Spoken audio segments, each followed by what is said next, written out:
দুপুরের রোদ, রাস্তার পাশে হরিরামের আপেলের দোকান, সার দিয়ে সাজানো লাল টকটকে তাজা আপেল।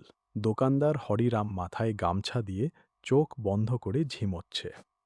বেশ কিছুটা দূরে একটা গাছের পেছনে লুকিয়ে আছে মোটু আর পাতলু। পাতলু। দেখ কি সুন্দর আপেল। গলা শুকিয়ে গেছে আমার। একটা, শুধু একটা। আপেল খেলেই হবে। মোটু, আবার সেই পুরনো বদমাশি শুরু করলি? হরিরাম কাকা ঘুমোচ্ছে দেখেই সুযোগ নিচ্ছিস। অ্যাঁ, আমি তো শুধু দেখছিলাম। এত সুন্দর আপেল দেখে তো ক্ষুধা পায় না। না, চল ফিরে যাই, নইলে আবার হরিরাম কাকার হাতে ধরা পড়ে বেত খাবি। কিন্তু পাতলু, ওই যে সামনের সারির সবচেয়ে বড়টা, ওটা যেন ডাকছে আমাকে। দুপুরের রোদ, রাস্তার পাশে হরিরামের আপেলের দোকান, সার দিয়ে সাজানো লাল টকটকে তাজা আপেল।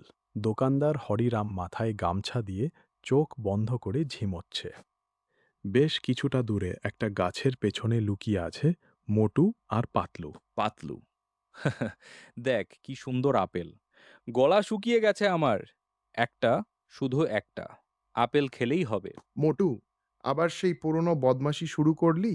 হরিরাম কাকা ঘুমোচ্ছে দেখেই সুযোগ নিচ্ছিস। অ্যাঁ, আমি তো শুধু দেখছিলাম। এত সুন্দর আপেল দেখে তো ক্ষুধা পায় না।